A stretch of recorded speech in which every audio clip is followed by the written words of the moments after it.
사역을 참 아름답게 했던 마틴 루터 킹 목사님이 설교한 설교집을 보는 가운데 그분이 하셨던 유명한 명언이 있어서 여러분들에게 소개함으로 오늘 설교를 시작하려고 합니다. 우리가 물질적으로 부유해질수록 우리는 정신적으로, 영적으로 빈곤해진다. 우리는 새처럼 공중을 날고 물고기처럼 바다를 잠수하여 헤엄칠 수 있는 복잡한 기술을 터득했지만 자기가 가진 것을 나누며 모두가 형제처럼 살아가는 간단한 기술은 터득하지 못했다. 성도가 어떤 분들입니까? 이 기술을 터득한 사람들이 성도들입니다. 저는 오늘부터 한 몇 주 동안 열왕기상 17장과 18장과 19장을 중심으로 해서 엘리야 선지자가 어떤 역사적인 배경에 하나님의 보냄을 받았고 그가 그 시대를 향해서 어떤 신앙을 가지고 어떤 메시지를 선포했으며 그 엘리야 선지자를 통해서 이스라엘에게 나타났던 영적인 아름다운 현상이 어떤 것이 있었는지를 말씀을 통해서 같이 나누고자 합니다. 엘리야 선지자를 생각을 하면 그분은 참 신비로운 분입니다. 호련히 왔다가 죽음을 맛보지 않고 하나님의 회오리 바람과 더불어 천국으로 데려감을 당했던 인류 역사의 딱 두 사람 가운데 한 사람인 사람이 엘리야 선지자입니다. 그런데 이 엘리야가 이렇게 하나님의 보냄을 받고 하나님의 메시지를 선포할 때에 그 사회가 어떤 배경 속에 있었는지를 살펴보는 것은 너무나 중요합니다. 우리가 아는 대로 엘리야는 이스라엘 역사에서 가장 어두운 시대에 하나님의 보냄을 받았던 선지자였습니다. 좀 역사적인 배경을 조금만 좀 설명을 드리면 다윗의 아들 솔로몬이 다윗의 뒤를 이어서 통일 이스라엘 왕국의 왕이 됩니다. 그는 왕이 된 후에 기브온 산당에서 일천 번제를 드립니다. 하나님이 얼마나 기뻐하셨으면 꿈속에서 그를 찾아와 가지고 이런 제안을 합니다. 네가 원하는 거 있으면 한 가지를 구해라. 내가 그거 이루어 줄게. 그래서 솔로몬 왕이 지혜와 지식을 구합니다. 근데 그의 구한 기도의 제목이 하나님의 마음에 너무 흡족함을 주었습니다. 그래서 하나님이 솔로몬이 구하지 않은 부와 명예도 주었습니다. 너무 지나친 물질이 때때로 화가 된다고 하는 것을 우리는 솔로몬 왕을 통해서 발견을 합니다.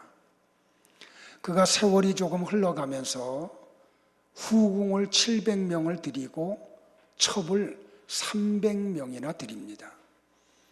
우리가 지난 주간에 새벽에 묵상했던 대로 만약에 솔로몬에게 물질의 능력이 없었다고 하면 그런 죄를 범할 수 있었을까?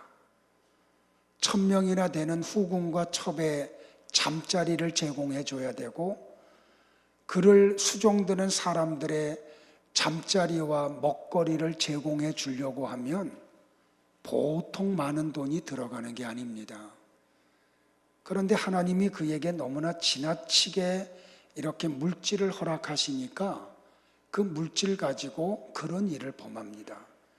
근데 그거보다 더 무서운 게 뭐냐면 이 여자들이 솔로몬의 후궁과 첩으로 들어올 때 자기들이 믿는 우상을 가지고 왔다는 거예요. 그래서 마지막에 어떻게 해야 되냐면 솔로몬의 마음속에 있던 하나님의 마음을 다 빼앗아 버려요. 그 솔로몬이 하나님을 향해서 가졌던 경배를 다 빼앗아 가요.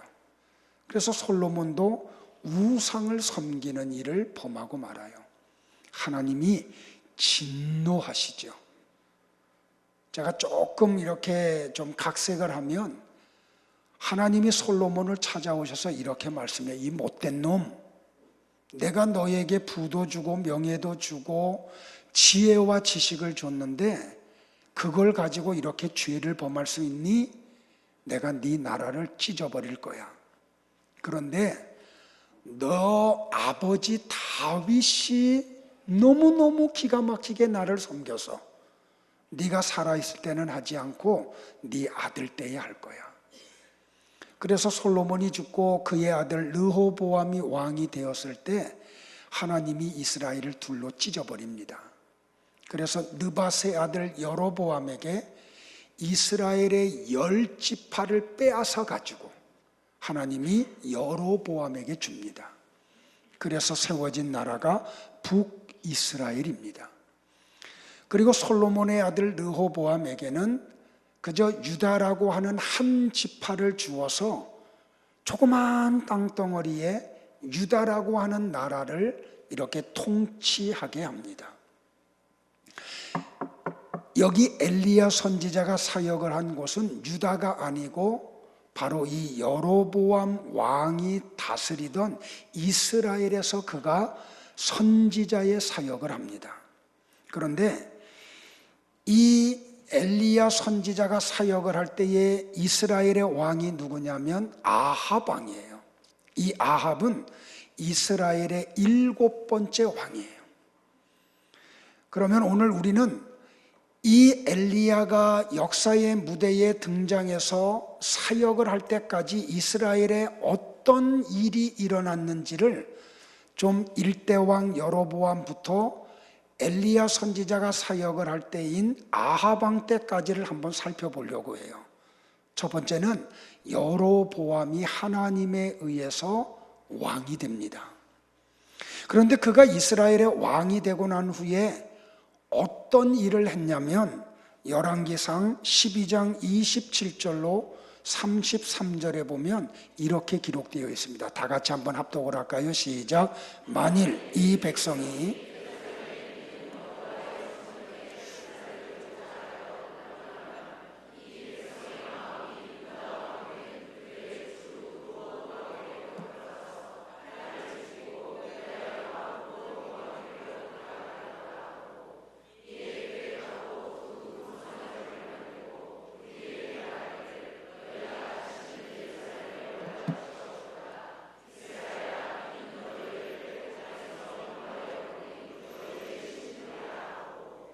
하나는 베델에 두고 하나는 단에 둔지라.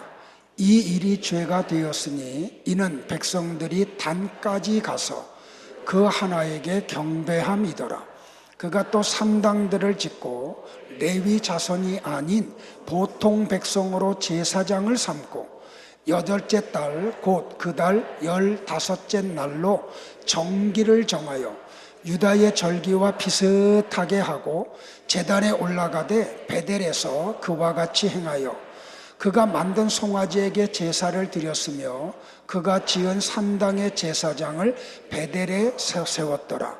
그가 자기 마음대로 정한 달 곧 8째 달 15째 날로 이스라엘 자손을 위하여 절기로 정하고 베델에 쌓은 제단에 올라가서 분향하였더라.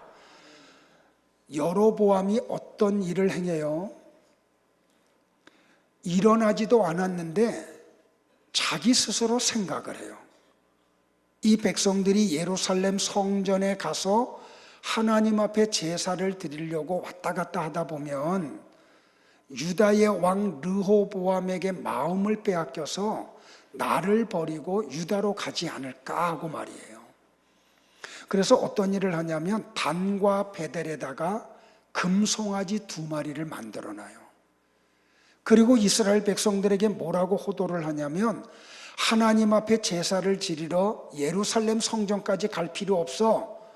여기 단과 베델에 있는 금송아지가 너희를 여기까지 인도한 신이야, 하나님이야. 그리고 너희를 도와줄 하나님이 바로 이 금송아지야 라고 해요. 그리고 레위 지파 아론의 자손들이 아닌 일반 백성들을 세워가지고 제사장을 세워요. 왜 여로보암이 이런 일을 하나요, 여러분들? 아직도 일어나지 않은 일을 자기 혼자 생각하면서 그 세계에 빠져들어가고 말아요. 그리고 그가 어떻게 하면 하나님 앞에 영광을 돌릴까? 여기에 관심이 없어요. 어떻게 하면 내 입지를 든든하게 할까? 성도 여러분들 잊지 마세요. 여로보암에게 10지파를 갖다 주신 분이 누구예요? 하나님이에요. 이스라엘을 세우신 분이 누구예요? 하나님이세요. 그 이스라엘의 왕을 여로보암으로 세우신 분이 누구예요? 하나님이세요. 그러면 여로보암이 관심을 가져야 할 대상이 누구예요? 하나님이에요. 그런데 그가 하나님에게 관심을 기울이지 않아요. 어떻게 하면 내 입지를 든든하게 할까? 어떻게 하면 내 왕권을 더 튼튼하게 할까? 온통 거기에 관심을 다 기울여요. 그러니까 어떤 일이 벌어져요? 마치 하나님 없는 사람과 같이 살아요. 근데 자기 혼자 그렇게 사는 게 아니고 이스라엘 백성들 전체를 하나님에게서 떠나도록 만들어요. 그래서 하나님이 어떻게 해요? 여로보암을 이스라엘의 왕에서 폐위를 시켜요. 그리고 그의 아들 나답을 이스라엘의 왕이 되도록 허락을 해요. 그런데 이 여로보암의 아들 나답이 또 왕이 된 다음에 어떻게 살아요, 여러분들? 열왕기상 15장 26절을 또 다 같이 볼게요. 시작.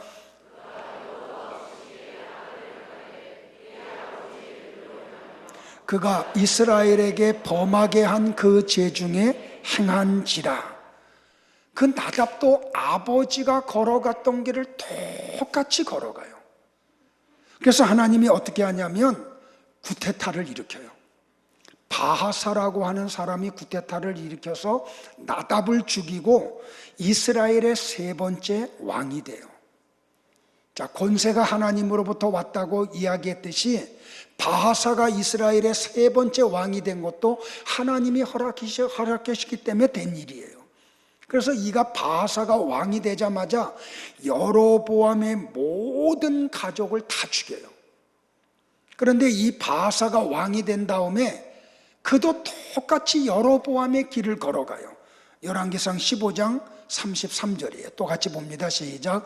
바하사가 여호와 보시기에 악을 행하되 여로보암의 길로 행하며 그가 이스라엘에게 범하게 한 그 죄 중에 행하였더라 라고 말이에요.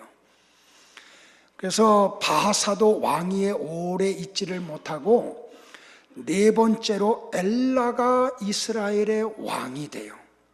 자, 성경을 또 보겠습니다, 여러분들. 열왕기상 16장 9절을 볼게요. 전선생님 뒤에 좀 봐주세요. 다 같이 봅니다. 시작. 엘라가 디르사에 있어 왕공 맡은 자 아르사의 집에서 마시고 취할 때에, 보세요 여러분들, 네 번째 왕이 된 엘라가 어떤 짓을 해요? 왕이 됐는데 술을 마시고 취함 속에 빠지고 말아요. 열왕기상 16장 13절에서 바하사가 어느 정도로 악을 행했는지가 더 자세하게 나와요. 또 봅니다. 시작. 바하사의 모든 죄와 그의 아들 엘라의 죄 때문이라 그들이 범죄하고 또 이스라엘에게 범죄하게 하여 그들의 헛된 것들로 이스라엘의 하나님 여호와를 노하시게 하였더라. 네 번째 이스라엘의 왕이 된 엘라도 하나님을 노하게 하는 삶을 살아요. 그래서 다시 하나님은 엘라를 패하고 시므리를 이스라엘의 5대 왕으로 세워요. 그런데 보세요 여러분들, 그도 또 어떻게 살아요? 열왕기상 16장 19절을 또 볼게요. 다 같이요. 이는 그가 여호와 보시기에 악을 행하여 범죄하였기 때문이니라. 그가 여로보암의 길로 행하며 그가 이스라엘에게 죄를 범하게 한 그 죄 중에 행하였더라. 그리고 마침내 아합의 아버지인 오므리가 이스라엘의 6번째 왕이 돼요. 근데 이 오므리는 더 악해요. 그가 하나님 앞에 어떤 죄를 범했는지 열왕기상 16장 25절과 26절에 이렇게 기록을 했어요. 또 같이 볼까요? 시작. 오므리가 여호와 보시기에 악을 행하되 그 전에 모든 사람보다 더욱 악하게 행하여 느밧의 아들 여로보암의 모든 길로 행하며 그가 이스라엘에게 죄를 범하게 한 그 죄 중에 행하여 그들의 헛된 것들로 이스라엘의 하나님 여호와를 노하시게 하였더라. 이 오므리에 대하여 성경이 뭐라고 얘기해요? 그는 이전에 있었던 5 왕하고 비교되지 않을 정도로 더 악해서 하나님 앞에 죄를 범했다고 이야기해요. 그의 아들이 누군지 아세요, 여러분들? 아합이에요. 그런데 이 아합이 어떤 사람인지 아버지보다 한 수를 더 떠요. 자, 열왕기상 16장 31절과 31절을 또 같이 볼게요. 다 같이 봐요. 시작. 오므리의 아들 아합이 그의 이전의 모든 사람보다 여호와 보시기에 악을 더욱 행하여 느밧의 아들 여로보암의 죄를 따라 행하는 것을 오히려 가볍게 여기며 시돈 사람의 왕 엣바알의 딸 이세벨을 아내로 삼고 가서 바알을 섬겨 예배하고. 여러분들, 이 이스라엘의 여로보암부터 아합 왕에 이르기까지 7 왕에 대해서 성경의 저자가 우리에게 소개하면서 똑같이 소개하는 게 한 가지가 있어요. 그게 뭐예요? 여호와 보시기에 악을 행했다. 사랑하는 성도 여러분들, 나와 여러분이 생각으로든지 말로든지 행동으로 하나님 앞에서 악을 행하면 안 돼요. 그건 망하는 길이에요. 근데 여러분들 보세요. 이런 세월이 얼마 동안 지금 흘러왔냐면 58년이 그래요. 여로보암이 왕이 되면서부터 여기 아합이 왕이 될 때까지, 오므리가 죽을 때까지의 세월이 얼마를 흘렀냐면 58년을 그렇게 왔어요. 그러니까 이 하나님이 세운 나라, 하나님이 사랑하는 백성들 속에서 하나님을 향한 찬양이 없어요. 온통 모든 왕들과 고관들과 백성들이 여호와 보시기에 악을 행하기만 해요. 이런 가운데 아합이 왕이 돼요. 그러니까 여러분들, 이 아합이 결혼하는데 누구랑 해요? 시돈이라고 하는 나라의 엣바알이라고 하는 왕의 공주 이세벨과 결혼을 해요. 여러분들, 이 이세벨이 어떤 여자예요, 여러분들? 성경을 통해서 이세벨을 아는 분들은 저는요, 꿈에서 이런 여자를 꿈에서라도 만날까 봐 막 치가 떨려. 사악한 여자, 아주 하나님과 전혀 관계없는 사단에 쌓여있는 여자, 인명을 그냥 파리 목숨과 같이 여기는 여자. 그래서 이 여자로 인해서 한 나라의 백성들이 하나님에게서 마음을 다 떠나게 만드는 여자. 여호와 보시기에 악을 행하는 일들이 58년 동안 일어나니까 신앙의 공동체에서 어떤 일이 벌어져요? 결혼을 하는데 믿음은 전혀 보지 않아요.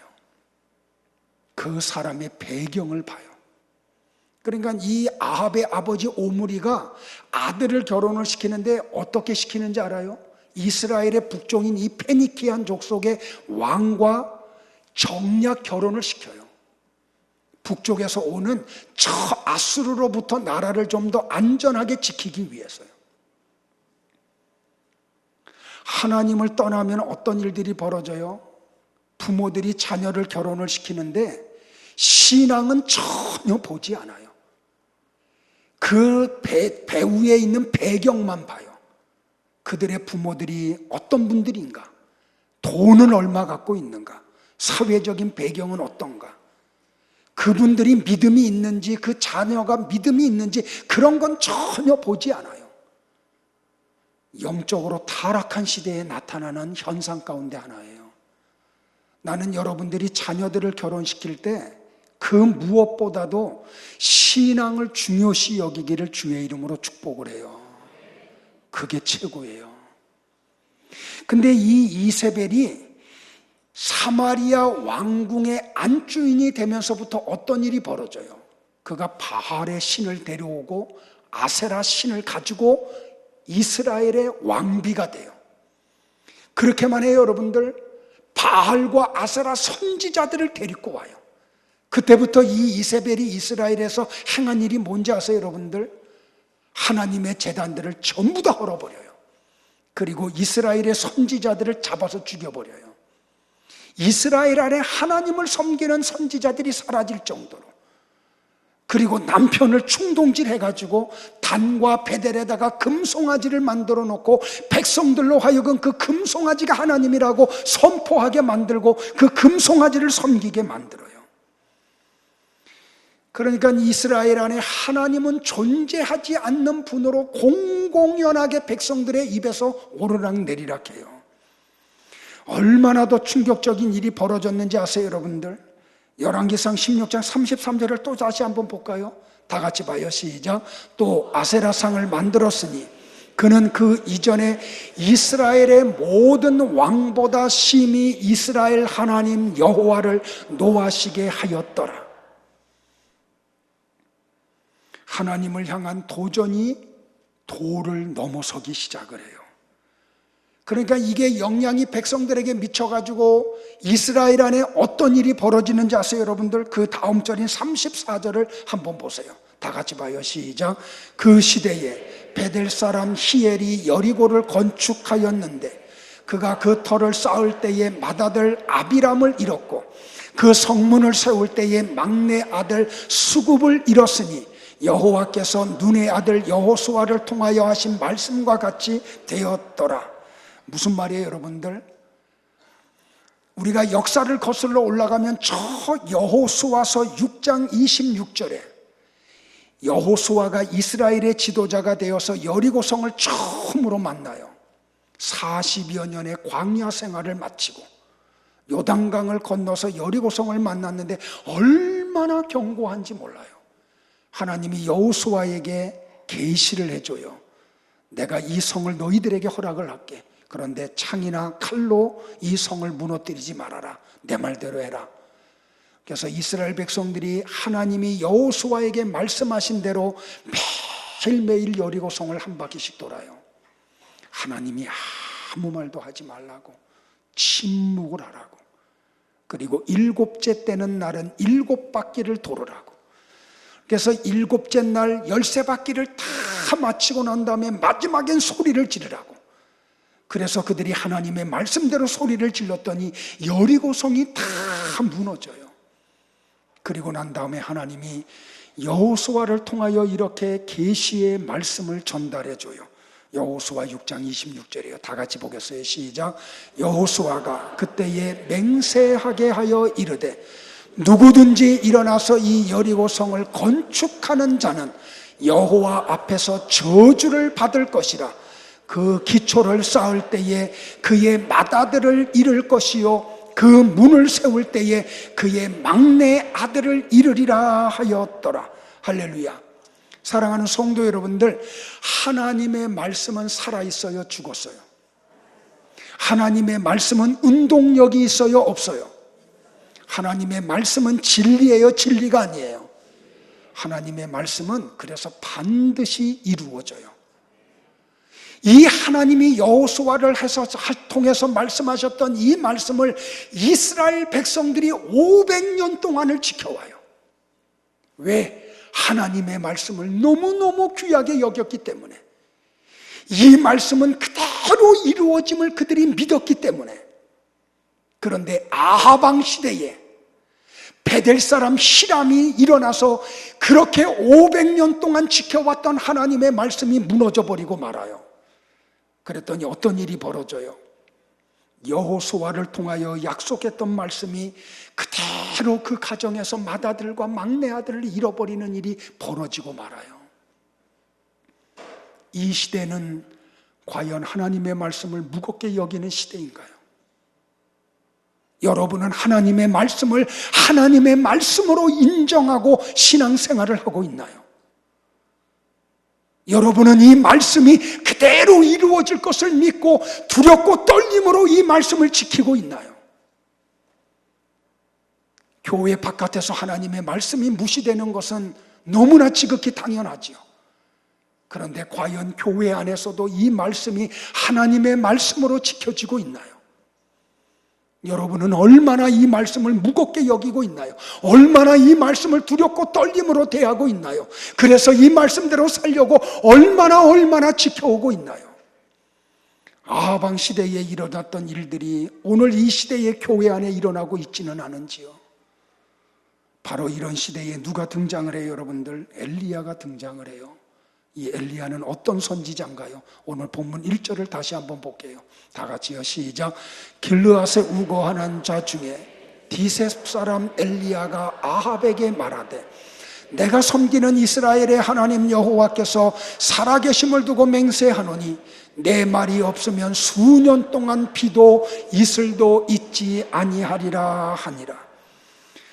우리가 성경을 연구해 보면 엘리야 선지자의 등장은 굉장히 돌발적이었어요. 우리는 성경을 통해서 그 엘리야의 아버지가 누구인지를 알 수가 없어요. 성경이 침묵하기 때문에. 그가 선지자로 역사의 무대에 등장하기 전에 무슨 일을 했던 사람인지도 성경이 우리에게 가르쳐 주지를 않아요. 심지어는 그가 어느 지파에 속한 사람인지도 성경은 침묵을 하고 있어요. 그의 나이가 얼마인지도 우리는 알 수가 없어요. 단지 성경의 저자는 엘리야를 소개하면서 우리에게 이렇게 소개를 해요. 길르앗에 우거하는 자 중에 디셉 사람 엘리야가 있었다라고 말이에요.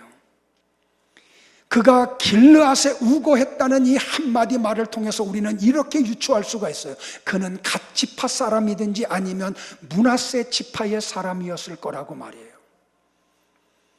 왜냐하면 요단강 동편의 갓 지파와 므낫세 지파가 길르앗 땅을 기업으로 받았기 때문에 그래요.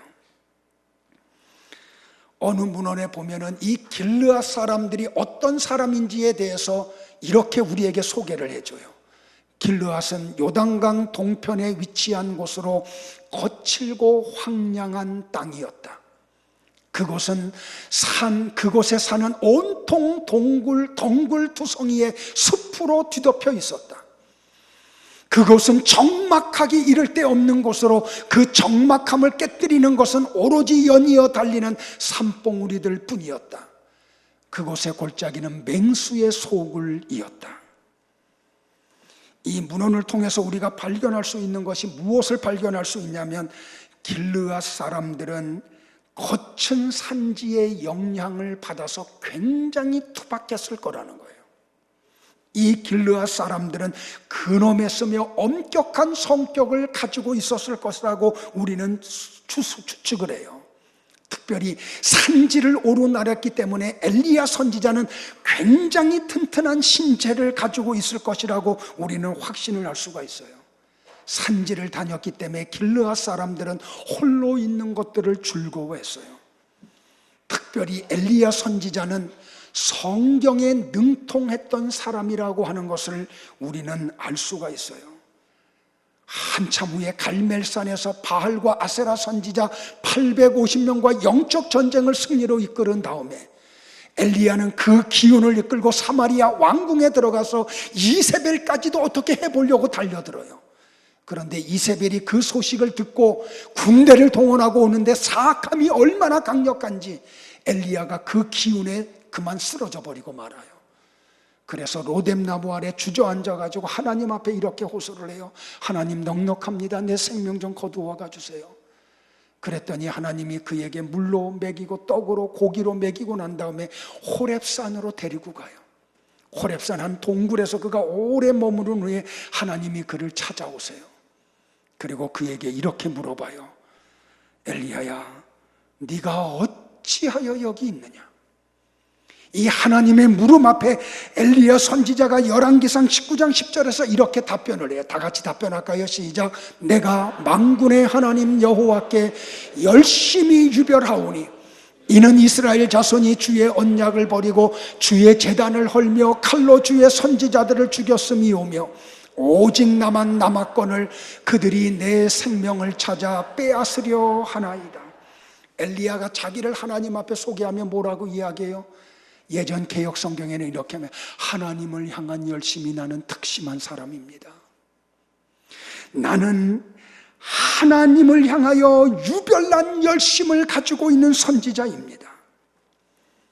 그 유별난 열심이 어떤 일을 가져왔어요?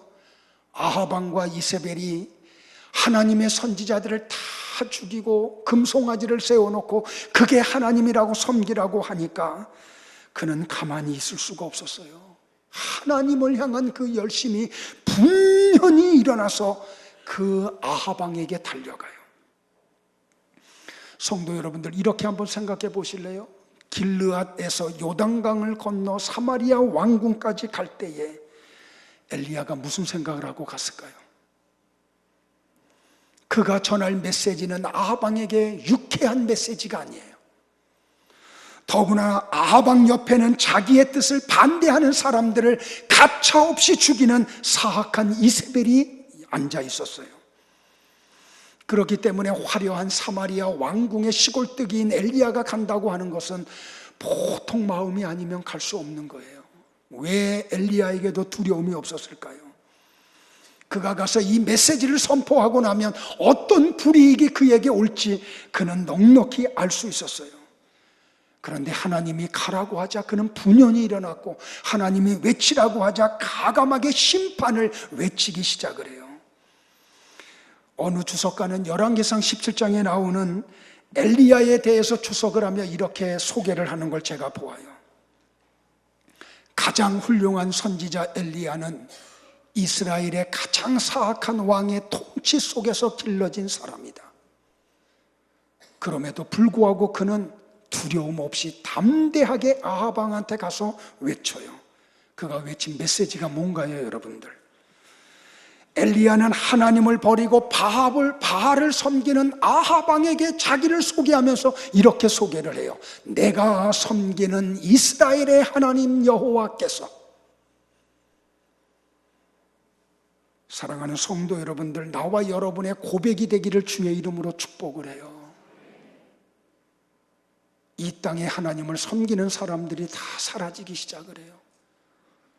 저 바깥에 나가면 하나님이 마치 없는 것 같이 사람들이 하나님을 조롱하고 비웃고, 심지어는 하나님의 몸된 교회를 향하여 개독교라고 외치는 시대에 우리가 살고 있어요. 과연 교회 안은 어떨까요, 여러분들? 교회 안에 있는 사람들이 다 하나님을 진심으로 섬기는 사람들일까요?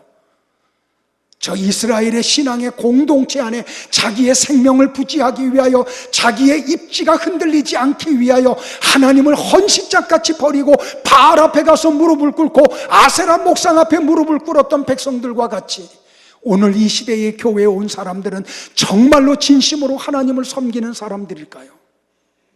오늘 이 자리에 나온 여러분들은 마음을 다하고 힘을 다하고 뜻을 다하여 여호와 하나님을 섬기는 자세로 이 자리에 나와 계신가요?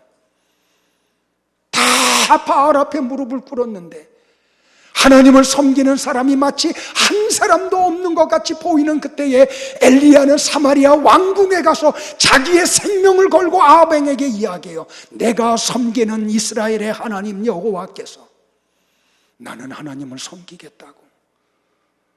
나는 비록 먹을 것을 더 충분히 얻지 못해도 나는 하나님을 온전히 섬기겠다고. 나는 출세하지 못해도 하나님 여호와를 온전히 섬기겠다고. 여러분도 이렇게 고백할 수 있나요? 그렇게 고백할 수 있기를 주의 이름으로 축복을 합니다.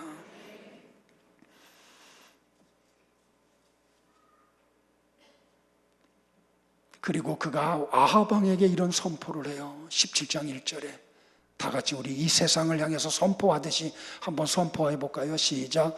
내 말이 없으면 수년 동안 비도 이슬도 있지 아니하리라. 예수님이 누가복음 4장 25절에서 나사렛 회당에 온 모든 사람들에게 이런 말씀을 선포해요. 엘리야 시대의 하늘이 3년 6개월간 닫히어 온 땅에 큰 흉년이 들었을 때에, 예루살렘 감독이었던 야고보도 야고보서 5장 17절에서 이렇게 이야기를 해요. 엘리야는 우리와 성정이 같은 사람이로되 그가 비 오지 않기를 간절히 기도한즉 3년 6개월 동안 땅에 비가 오지 아니하고라고 말이에요. 그런데 열왕기서에서 이 메시지를 선포하고 난 다음에 하나님은 엘리야를 시돈 땅에 있는 사르밧 과부의 집으로 보내요. 그리고 몇 년 동안? 3년 동안 그 집에 있는 밀가루통에 가루가 떨어지지 아니하고 기름병에 기름이 마르지 않았다고 이야기해요. 성경이 오류가 있나요, 여러분들? 열왕기서에서는 3년 동안 비가 이슬이 내리지 않았다고 그러고 예수님과 야고보는 3년 6개월 동안 그랬다고 이야기를 하는데 뭔가 차질이 있나요? 우리가 잘 아는 대로 이스라엘은 그렇게 비가 넉넉한 나라가 아니에요. 그래서 그 나라는 이슬의 힘으로 살아가요. 그런데 엘리야 선지자가 아합 왕에게 한 말이 뭐예요? 내 말이 다시 선포되지 아니하면 비도 이슬도 수년 동안 내리지 않을 거라고. 여기에 대하여 많은 분들이 그렇게 생각을 해요. 엘리야가 아합 왕에게 가서 선포하기 전에 이미 6개월 전부터 비가 한 방울도 내리지 않았다는 거예요. 이미 비가 오지 않았어요. 그래서 나라가 가물을 대로 가물었어요. 거기에다 대고 아합에게 엘리야 선지자가 수년 동안 비도 이슬도 하나님이 내리지 않는다고 선포를 해요. 자, 오늘 우리나라로 가져올까요? 지금 가물었다 그래요. 그래서 댐마다 저수지마다 물이 말랐다고 난리들이 나요. 농업 용수가 부족하다고 지하수를 파도 나오지 않는다고 난리들이 쳐요. 얼마 동안 비가 오지 않았나요? 간간히 그래도 비가 오지 않았나요, 여러분들? 그런데 보세요. 몇 개월 동안 비가 안 왔나요? 그런데 여기 엘리야가 아합 왕에게 가기 전에 이미 6개월 동안 비가 한 방울도 안 왔어요. 얼마나 지금 나라 속에 고통이 있었을까요? 나라를 다스리는 악한 왕이라고 하더라도 얼마나 가슴앓이를 하고 있었을까요? 그런데 또 수년 동안 비도 이제는 이슬조차도 내리지 않겠다고 선포가 이루어져요.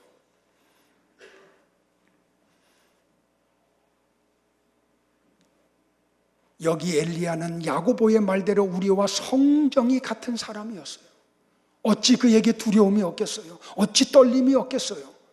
그럼에도 불구하고 그는 조금도 두려워하지 않고 담대하게 가서 하나님의 메시지를 선포해요. 이렇게 선포할 수 있었던 이유가 뭘까요, 여러분들? 엘리야도 우리와 성정이 똑같은 사람인데 어떻게 그렇게 믿고 어떻게 그렇게 선포하고 어떻게 이렇게 담대할 수 있었을까요? 성경을 통해서 저는 세 가지를 발견해요. 첫째는 엘리야가 기도했기 때문에 가능했어요. 그는 기도의 사람이었어요. 야고보서 5장 17절 다 같이 다시 한번 볼까요? 시작. 엘리야는 우리와 성정이 같은 사람이로되 그가 비 오지 않기를 간절히 기도한즉 3년 6개월 동안 땅에 비가 오지 아니하고 다시 기도하니 하늘이 비를 주고 땅이 열매를 맺었느니라. A.W. 핑크라고 하는 목사님이 엘리야에 대해서 설교를 하시는데 그 설교집에 이런 내용이 나와요. 엘리야는 아합 왕 앞에 서서 말씀을 선포한 후에 비가 오지 않기를 간구하기 시작한 것이 아니라 이미 6개월 전부터 간구를 시작했다. 그리하여 그는 왕 앞에서 그토록 확신과 담대함에 가득 차 있을 수 있었던 것이다.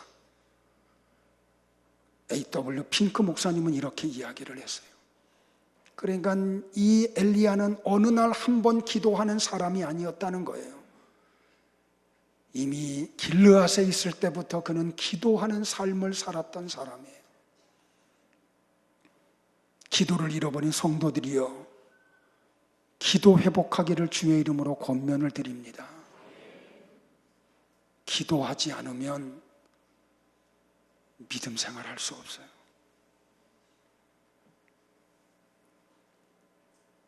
기도가 우리를 담대하게 해요. 기도가 시대를 분별하는 능력을 갖게 해요. 근데 이 시대의 성도라고 하는 사람들 속에서 사라진 게 뭐냐면 기도예요. 그렇게 주일마다 외쳐도 기도의 자리에 나오지를 않아요. 우리가 이 시대에 엘리야와 같은 믿음을 가지고 살려고 하면 여러분의 가정에 기도의 골방들이 생기기를 축복을 해요. 교회 속에 나와서 같이 공동체 속에서 기도의 훈련을 하기를 주의 이름으로 축복을 해요. 잊지 마세요. 엘리야 선지자가 그런 악한 왕 앞에 갈 수 있었던 이유는 기도의 힘이었다는 거예요.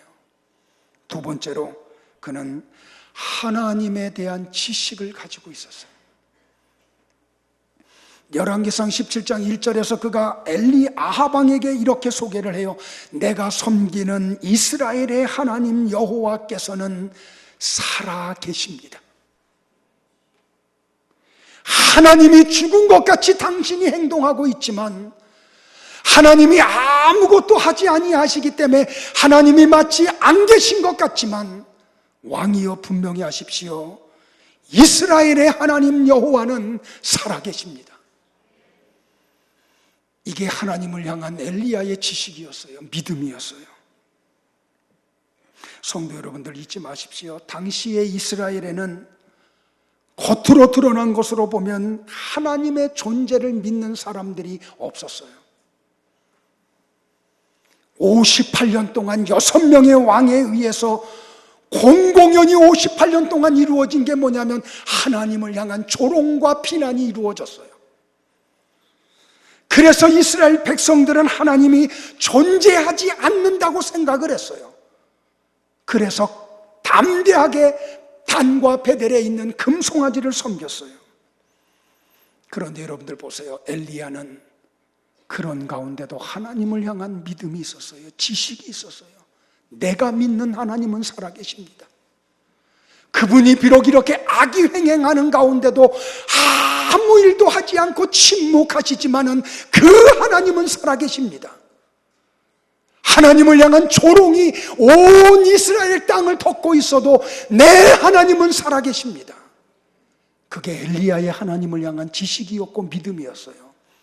여러분은 정말로 하나님이 살아계심을 믿으시나요?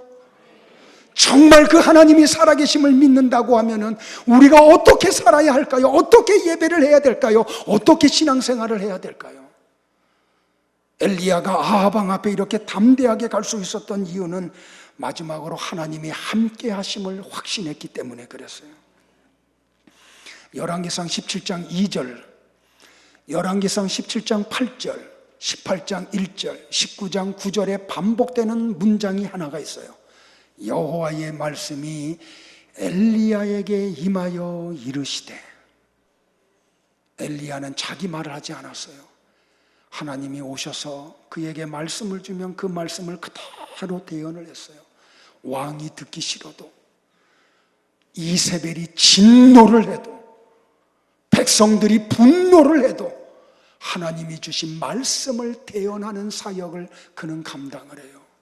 뭘 할 수 있어요? 하나님은 엘리야와 언제나 함께하고 계셨어요. 그래서 그에게 언제나 말씀을 주셨어요. 나는 여러분에게 이 믿음이 일어나기를 축복을 해요. 어젯밤에 목양실에서 침실에 11시 반쯤 들어갔어요. 불을 다 끄고 제 방에는 안막을 해서 빛이 하나도 들어오지 않아요. 근데 누워서 눈을 감고 있는데 갑자기 이런 두려움이 생겨요. 하나님이 살아계신데, 하나님의 때가 가까이 오고 있는데, 이 목사, 네가 목회하는 교회의 성도들 얼만큼 하나님을 믿고 있니? 얼마나 그 때를 준비하고 살아가고 있니? 너 내 말을 좀 전해라. 내 말을 전해라. 어젯밤에요, 침실에서 하나님의 그 두려움이 내게 몰려오는데 먼저 나부터, 하나님, 내가 바른 목회하고 있나요?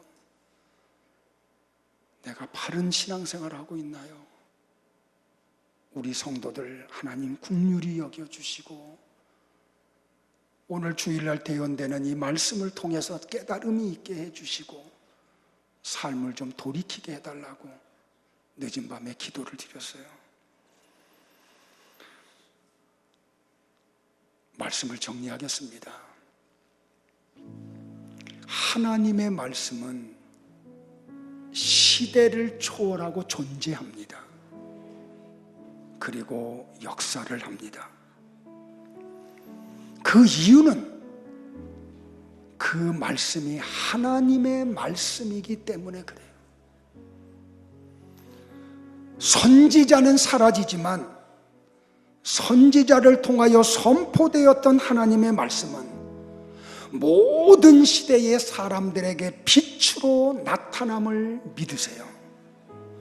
역사는 스스로 반복한다는 말이 있어요. 저 북이스라엘 그 속에서 일어났던 그 일은 언젠가 역사 속에서 계속해서 반복되고 있음을 우리는 발견을 해요. 58년 동안, 그리고 아합이 왕이 되어서 더 극하게 일어났던 70년에 가까운 세월 동안 일어났던 그 영적인 사악함과 우상 숭배가 21세기에 얼마나 이 땅에 강력하게 나타나고 있나요? 마치 하나님이 계시지 않은 것 같이 사람들이 불경건함과 부패 속에서 살아가고 있나요? 심지어는 하나님을 가장 경배해야 될 교회 안에 있는 저 사람들조차도 하나님이 마치 없는 것 같이 신앙생활하고 있는 게 이 시대의 모습이 아닌가요? 이세벨의 세속과 불경건함과 지독한 위선의 탈을 쓰고 그것들이 오늘 우리 가정 속에 들어오고 교회 속에 들어와서 얼마나 가정을 부패하게 만들고 교회를 부패하게 만들고 있나요? 이 시대의 사람들이 경거망동하며 거룩한 하나님의 백성들을 향하여 이렇게 조롱을 하죠. 엘리야의 하나님 여호와 그는 어디에 있느냐? 저 다윗이 압살롬에 의하여 쿠데타를 당해서 쫓김을 당할 때에 사람들이 와가지고 다윗아 네가 믿는 하나님은 어디 있느냐고 그렇게 외쳤듯이 오늘 신실한 하나님의 백성들에게 사람들이 와서 이렇게 외치죠. 네가 믿는 하나님은 어디 있느냐고. 그 하나님이 살아계시다고 하면은 그 하나님을 향하여 조롱하는 이 조롱 속에서 어떻게 침묵하실 수가 있느냐고. 어떻게 하나님이 살아계신데 이 세대 속에서 악이 이렇게 횡행할 수 있느냐고. 어떻게 하나님이 살아계신데 불경건한 사람들이 거룩한 전에 와서 가짜 예배를 드려도 하나님이 침묵하고 계시느냐고. 사랑하는 성도 여러분들이여, 인생들의 이 경고망동이 왜 역사 속에서 반복되고 일어났고 지금도 일어나고 있나요? 그 이유를 전도서 기자는 전도서 8장 11절에서 그 이유를 우리에게 이렇게 설명을 해요. 현대인의 성경으로 가져와서 이해를 돕기 위해서요. 같이 한번 볼까요? 시작. 사람들은 왜 서슴지 않고 죄를 짓는가? 악한 일을 하는데도 바로 벌을 내리지 않기 때문이다.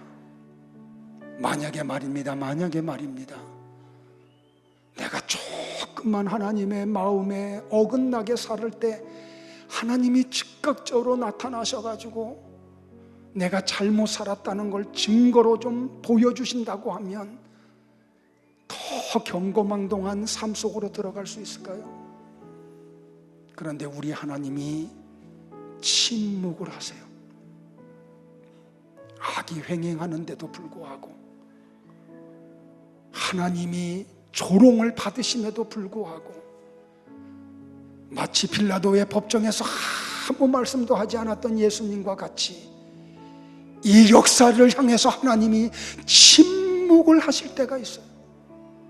저 이스라엘의 58년 동안 하나님이 침묵을 하셨듯이, 아니 아합 왕 때까지 하면 더 긴 세월 동안 하나님이 침묵을 하셨듯이, 그러다 보니까 인생들이 하나님이 안 계신 것 같이 착각을 하고 하나님을 두려워하지 않고 자행자지하는 일들이 얼마나 많이 일어나는지 몰라요. 사랑하는 성도 여러분들이요, 나와 여러분은 그런 가운데도 깨어있던 엘리야와 같이 깨어있기를 주의 이름으로 축복을 합니다. 다 바알 앞에 무릎을 꿇어도 나와 여러분은 하나님을 섬기시기를 바랍니다. 모든 사람들이 하나님이 죽은 것 같이 산다고 할지라도 우리는 이렇게 외치기를 바랍니다. 이스라엘의 하나님 여호와 나의 하나님은 살아계십니다. 그리고 이 시대를 향하여 외칠 수 있기를 바랍니다. 17세기의 감독이었던 비숍 할이라고 하는 분은 이런 이야기를 해요. 엘리야는 마치 광풍처럼 등장했다가 회오리 바람 속에서 사라졌다. 그들은 가장 부패한 시대를 위해 예비되었던 가장 탁월한 선지자였다. 저는 지난주와 그 앞주에 걸쳐서 2주에 걸쳐서 편지 2통을 받았어요. 일면식도 없는 사람, 그분의 이름은 편지를 통해서 알게 되었어요. 저 서울 수유리에서 사는 한 집사님이신데 믿음으로 살고 싶어서 하나님의 온전한 말씀이 대언되는 설교를 듣고 싶어서 많은 교회를 다녔는데 하나님의 말씀이 선포가 안 돼요. 강대상에서 선포되는 메시지는 예수 잘 믿으면 돈 많이 번다. 막 견디지 못해서 하나님 말씀 듣고 싶은데 누군가를 통해서 저를 소개를 받았대요. 우리 교회 한 번도 오지 않은 분이에요. 그때부터 유튜브에 들어가서 제 설교를 듣기 시작을 했대요. 하나님의 말씀이 대언되는 설교라고. 그 유튜브로 들려오는 말씀을 들으면서 혼자 골방에서 기도하면서 믿음으로 살고 싶어서 믿음으로 살고 싶어서 그러다가 한 사람 두 사람 이렇게 소개를 했던 모양이에요. 지난주에 온 편지에는 그 숫자가 늘어서 9명이 지금 모여서 그 설교 동영상을 들으면서 말씀대로 살려고 우리가 이렇게 수고하고 있다고. 그분이 제게 편지 보내면서 이런 얘기, 목사님 좀 건강하세요. 그리고 이 메시지 좀 선포해 주세요. 살겠어요. 그러면서 이런 이야기예요. 은혜와 평강교회 성도들이 너무나 부럽다고. 시간마다 그런 설교를 들으니 얼마나 부러운지 모르겠다고. 성도 여러분들, 역사가 저물어가고 있어요. 그런데 하나님의 말씀은 진리이고 살아있어요. 사람들의 삶 속에서, 모습 속에서 하나님이 계시지 않은 것 같이 보여도 하나님 살아계세요. 그분 붙잡으세요. 성경 붙잡으세요. 누가 뭐라 그래도 휩쓸리지 말고 기도의 자리에 나와서 기도하세요. 힘들어도 좁은 길 걸어가세요. 교회 안에서조차도 하나님이 없는 것 같은 일들이 벌어져도 우리는 하나님이 살아계심을 확신하기를 바라요. 그리고 이렇게 외치세요. 회개하라. 천국이 가까이 왔다고. 기도하겠습니다.